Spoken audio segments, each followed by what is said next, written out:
ধন্যবাদ আমাদের সনাতন সমাজকে। আজকে আমরা এখানে অবস্থান নিয়েছেন করে জানি আজকে আমরা যখন শান্তিপূর্ণ কর্মসূচি করবো আমরা সকল হিন্দু সংগঠন আজকে উপস্থিত হয়েছি। আমরা কেউ বিশৃঙ্খলা করবো না। আমরা প্রথমে দাঁড়িয়ে আছেন, যারা দাঁড়িয়ে আছেন সবাইকে সবাই বসেন, সবাইকে মধ্যে বসেন, না বসলে আমাদের কর্মসূচি থেকে সফল হবো না। আমাদের গণসাধারণ মঞ্চ যারা স্বেচ্ছাসেবক রয়েছেন সবাইকে অনুরোধ করবো সবাইকে বসিয়ে দিন এবং সবাইকে বসিয়ে দিন, তাহলে আমি সুশৃঙ্খলভাবে আজকের এই কর্মসূচি পালন করতে পারবো।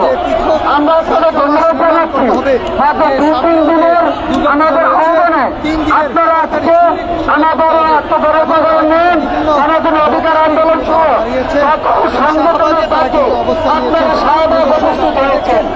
আজকে আমাদের আত্মগৌরবকে এবং সংগঠন সংখ্যালঘু নির্যাতনের প্রতিবাদে এবং আসন্ন দুর্গাপূজার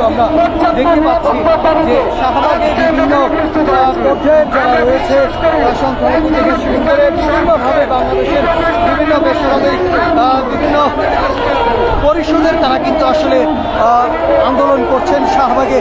এবং আজকে বিকাল শুক্রবার বিকাল কিন্তু আমরা দেখতে পাচ্ছি যে সংখ্যালঘুদের তারা বিক্ষোভ করছেন।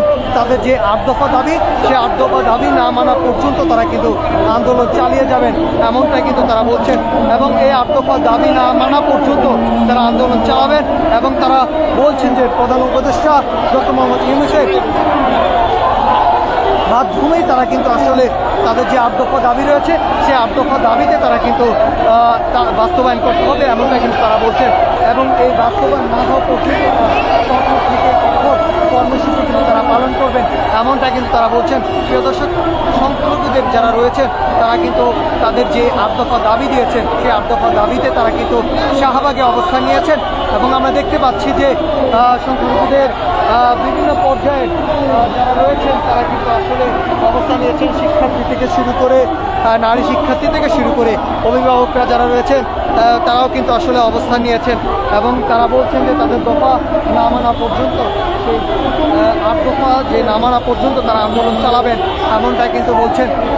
বিভিন্নভাবে আমরা দেখতে পাচ্ছি যে শাহবাগে বিভিন্নভাবে বিভিন্ন পরিষদের তারা কিন্তু আসলে আন্দোলন করছেন, একের পর এক আন্দোলন করছেন।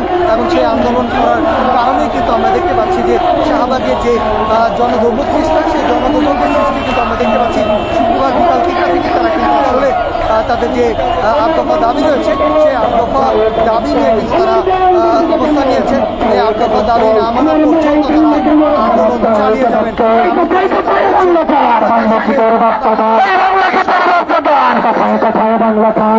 তারা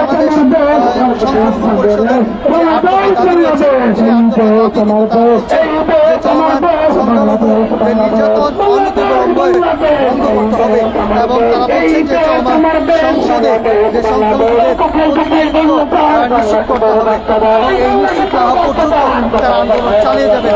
এবং 3য় দফা তারা যা জানিয়েছেন সংখ্যালঘুদের নিরাপত্তা নিশ্চিতে দ্রুত বিচার ট্রাইব্যুনাল এবং সংখ্যালঘু যে বিষয়ক মন্ত্রণালয় গঠন, সেই গঠন কিন্তু করতে হবে। এছাড়াও যে হিন্দু কল্যাণ ট্রাস্টকে ফাউন্ডেশনের রূপান্তরকরণ কিন্তু তারা করতে হবে এমনটা কিন্তু তারা জানিয়েছেন। 4র্থ নম্বরে তারা যে দফা জানিয়েছেন সংখ্যালঘু সুরক্ষা আইন প্রণয়ন করতে হবে এবং প্রণয়ন না হওয়া পর্যন্ত তারা কিন্তু আন্দোলন চালিয়ে যাবেন এবং শাহবাগে কঠোর থেকে কঠোর কর্মসূচি কিন্তু তারা দিবেন, এমনটা কিন্তু তারা বলছেন। এবং আমরা দেখতে পাচ্ছি, দর্শক আপনারা দেখতে পাচ্ছেন যে শাহবাগের যেই গোল চত্বরটি রয়েছে, যেখানে বৈষম্য বিরোধী আন্দোলনের শিক্ষার্থীরা আন্দোলন করেছিলেন, সেখানে কিন্তু আসলে সংখ্যালঘুরা তারা কিন্তু আন্দোলন চালাচ্ছেন। এবং সেই সংখ্যালঘু আন্দোলন চালানোর সামনেই কিন্তু আসলে একেবারে আইন শৃঙ্খলা বাহিনী থেকে শুরু করে তারা কিন্তু দাঁড়িয়েছেন, কোনোভাবে কোনো শৃঙ্খলাভাবে যেন কিন্তু তারা যে আন্দোলন কর্মসূচি দিয়েছে সেই কর্মসূচি কিন্তু তারা বাস্তবায়ন করতে পারে। এবং আইন শৃঙ্খলা বাহিনী থেকে কিন্তু বারবার বলা হয়েছে জনদুর্ভোগ যেন সৃষ্টি না হয় সেই বিষয়টি খেয়াল রাখার জন্য কিন্তু তারা বলেছেন। এবং আমরা দেখতে পাচ্ছি যে শাহবাগে যে সংখ্যালঘুদের তারা কিন্তু বিভিন্ন দাবি নিয়ে কিন্তু তারা দাঁড়িয়েছেন, 8 দফা দাবি তারা কিন্তু দিয়েছেন এবং এই 8 দফা না হওয়া পর্যন্ত তারা আন্দোলন চালিয়ে যাবেন, এমনটা কিন্তু তারা বলছেন।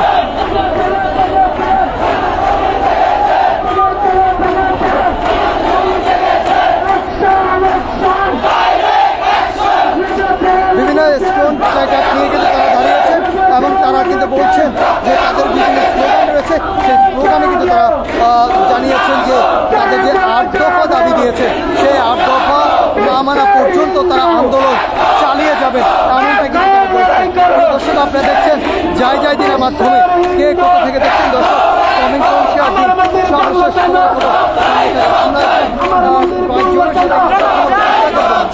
যে দাবি জানিয়েছেন, আপনাদের যে দাবি জানিয়েছে সেই দাবিটা কি বলবেন?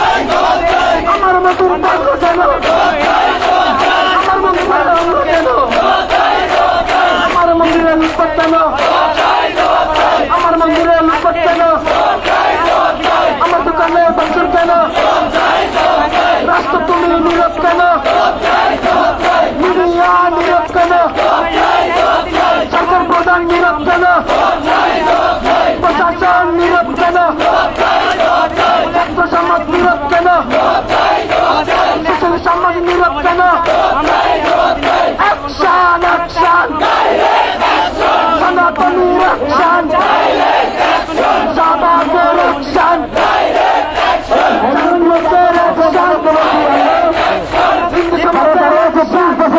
আমাদের সব লাইক একসাথে আয়োজন হবে।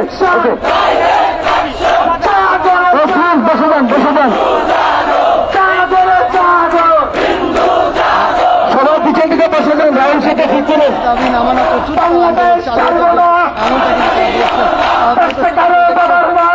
দিনের মাধ্যমে কয়েকজনের সাথে কথা বলবো, কয়েকজনের সাথে চেষ্টা করবো আমরা। তারা যে দাবি জানিয়েছেন শাহবাগে এবং সেই দাবি আমার উপর, আপনারা যে দাবি জানিয়েছেন সেই দাবিটা কি বলবেন? যে দাবি জানিয়েছেন সেই দাবি জানিয়েছেন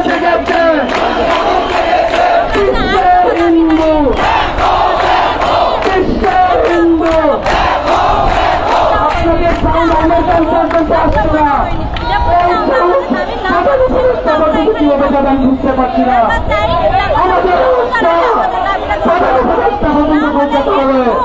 সবাই স্লোগান করুন। আপনাদের কি কি কর্মসূচি দিয়েছেন? কর্মসূচি কি দিয়েছেন? কর্মসূচি তারা বলছেন যে তাদের যে দাবি সেই দাবি না দেওয়া পর্যন্ত তারা আন্দোলন চালিয়ে যাবেন, এমনটা কিন্তু তারা বলছেন। এবং আমরা একটু কথা বলার চেষ্টা করব, যারা আপনারা কি দাবি জানিয়েছেন সেই দাবিটা একটু যদি বলতেন, কি দাবি জানিয়েছেন সেই দাবি। আমাদের সারা বিশ্বে সারা বাংলাদেশে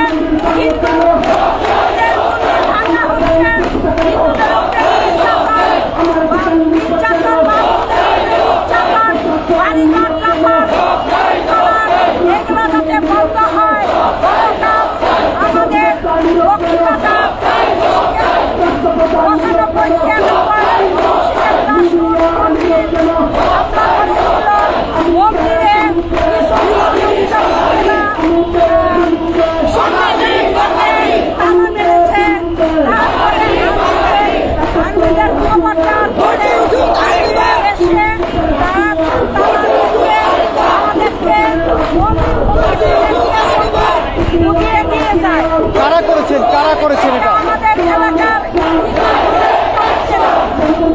দুর্বৃত্তকারীরা। আমরা একটু কথা বলার চেষ্টা, আপনাদের যে দাবি জানিয়েছেন মন্দির ভাঙার যে বিষয়টি, কারা করেছেন আসলে আপনারা কি জানেন? যারা মন্দির ভেঙেছে আপনারা দেখেছেন দেশ স্বাধীন হওয়ার পরে এই পর্যন্ত যতগুলো সরকার পরিবর্তন হয়েছে ততবারই আমাদের মঠ মন্দির, হিন্দু সম্প্রদায়ের বাড়িঘর, হিন্দু সম্প্রদায়ের দোকানপাট, ব্যবসা প্রতিষ্ঠান হামলা, লুটপাট, ধ্বংস হয়েছে। এটা কোনো জাতির না, এটা কোনো দলের না, এটা কোনো সুবিধাবাদী দল, এটা কোনো হিন্দু না, তারা একটা লুটপাট দল, তাদের বিচার চাই। আমরা বর্তমানে আপনারা দেখেছেন যে আওয়ামী লীগের আমলেও কিন্তু আমরা হিন্দুরা নির্যাতিত হয়েছি। আমাদের হিন্দু বাড়িঘর লুটপাট হয়েছে, লুটপাট হয়েছে, বর্ণিত হয়েছে, এখনো হয়ে যাচ্ছে। আমাদের অপরাধ কি? ঠাকুরা বলছে দেশ স্বাধীন হয়েছে। কিসের দেশ স্বাধীন? আমরা দেশ স্বাধীন হয়নি, ৭১ দেশ স্বাধীন হয়নি।